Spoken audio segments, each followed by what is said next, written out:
Hey everybody, welcome to another episode of Deer 30 Outdoors. I'm David Blakeman, and today we're going to follow up on last week's episode on the fall food plot, and then we're going to conclude today discussing this tower stand that you see behind me, kind of the reason why it's there, the site placement, and the pros and cons between a tower stand, a ladder stand, or a climber.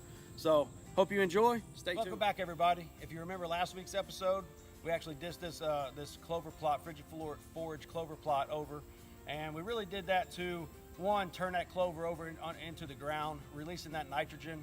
And then the reason why I wanted to turn the clover over was to get a more sustainable food plot that's going to last through the late fall and into the late season of hunting 2018. So we got that done yesterday, came out, dissed it again, we drugged the field, everything's good and smooth, got a good seed bed, went ahead and broadcast the seed and got it in the ground, but we didn't have fertilizer. So today, wanted to come out, finish this job up, get the fertilizer down. We're supposed to have a little rain tonight and into tomorrow, so it should be perfect timing, really to get that moisture on top of that seed and get it driven into this dirt. So I guess there's nothing else to say. I guess I gotta get out here and get to work.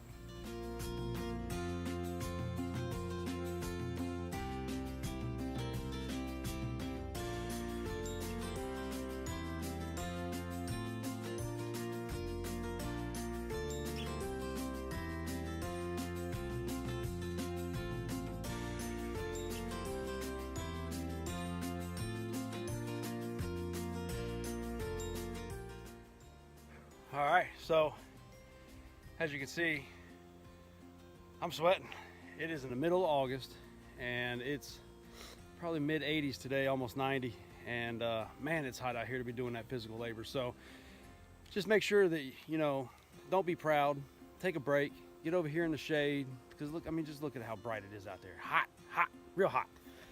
So take a break, cool off, drink a Gatorade, drink a water, stay hydrated, people. You know, add an extra 15 minutes might be the difference whether you're here or not for hunting season. So stay safe out there. There it is. Finished job. So basically what I've done here is the back half I've put in the Big and Beastie Brassicas from Frigid Forage, and basically it has sugar beets, turnips, radishes, and 3 varieties of forage rape. I've used this in the past, and with my experience, it's a great seed blend, but it comes in better, or it really matures better for the late season hunt, late winter.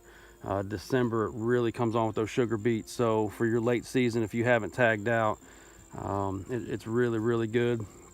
So what I did on the front side here is this throw and grow crush, and so that's on the second half, or the front half, and it's got ryegrass, perennial clovers, forage rape, and the sun hemp, and I think that'll come on sooner, so that'll give me that late September, October, and November time frame for the front half. And then I'll have the Frigid Forage Big and Beastie Brassica on for the late half of this year's hunting season. So just kind of mixing it up here so that I can see which one does better, and just side by side, and then we can go from there. So I hope everybody enjoyed this episode on this food plot and kind of what it's taken to get it going. So now let's talk a little bit about this stand that I'm in, or this platform stand that I've built, and we'll go from there. All right, well, I'm on top of a 12-foot platform stand that I built for my hunting blind for this upcoming season.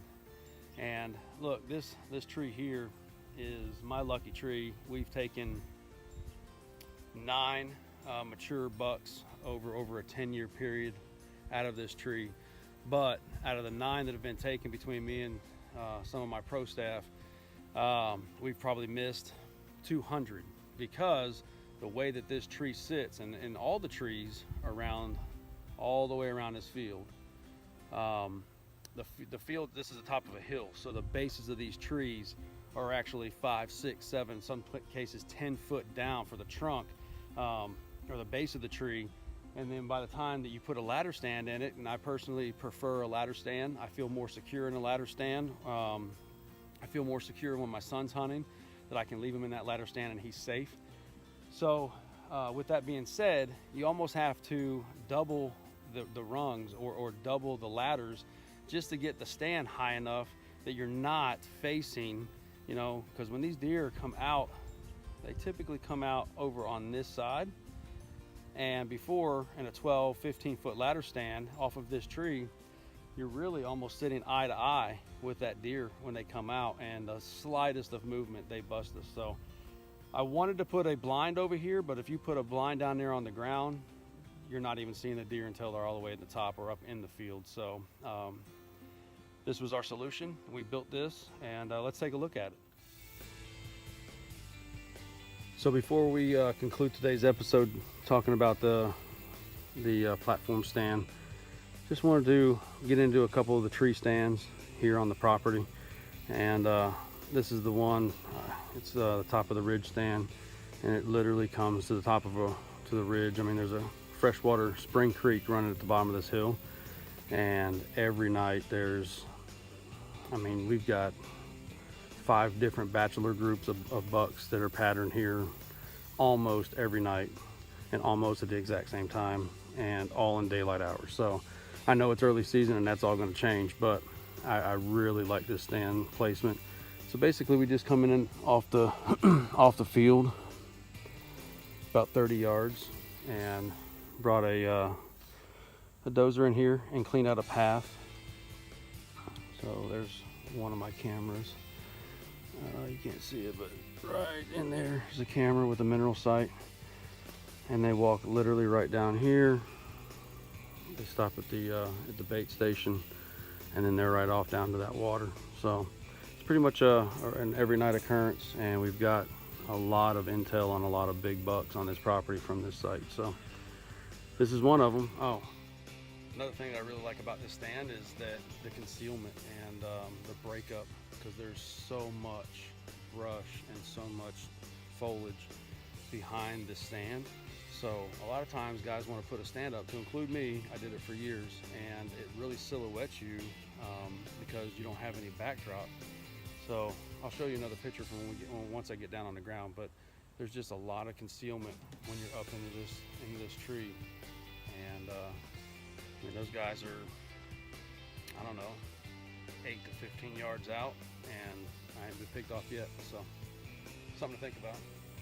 So as you can see, I'm at the feeder, and if you look back in there, again, there's so much backdrop behind that stand that once you're camouflaged and you're up in it, it's really hard to get busted unless you're up there just doing jumping jacks. So again, just something to think about whenever you're, that stand placement is to, I recommend having as much backdrop or much landscape as you can behind you, so that you can get away with those, that standing up, drawing your bow, things of that nature.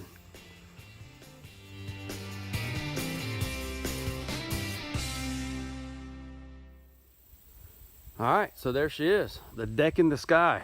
That is a 6 foot by 6 foot platform, and we put it on these 12 foot 4x4 treated posts, and then just reinforced it all the way around so that it's good and sturdy. I mean, you can literally get up there and do cartwheels. It ain't going nowhere. We took the 4 foot anchors. You can see over here, kind of like the dog chain anchors, but those are 4 foot. That one's the furthest one up. I think it hit a rock, but it ain't going nowhere. Cable reinforced, tied down all the way around. So the reason why, again, is you can see from down here, the whole back side of that hill, you can't really see it. I mean, if I'm sitting down here on the ground, I'm not seeing anything that's happening on the back side of that field. So I knew I wanted to be in the air, but I also knew I wanted to have some concealment. So a blind platform was my solution. And look, I mean, I looked at all the platform blinds that are out there and the towers, and most of them metal, and most of them very expensive. I think all in all, the budget on this build was, I'd say right at $350 to include the braces there. I think those were $75, and I'd have to get up there and tell you exactly which ones they are. And then I just built the ladder here. Everything's tied in, everything's secured, and I cannot wait until the end of September to throw a blind up on top of there and tie it in. So again, this tree is one of our most, it's the luckiest tree on the entire property, and I love this pinch point that we have here. But getting a ladder stand in that tree without it being 30 something foot in the air, it was just, and look, we had it. If you look all the way up there, I've had an actual ladder stand attached to that tree, and it gets sketchy coming out of it. So I'm pretty sure we're going to have a lot of success with it this year. And then on top of that, we've got a great frigid forage and throw and grow food plot getting ready to be established. So this should be a really good spot for us. And I hope everybody enjoyed today's episode. As always, wake up and hunt.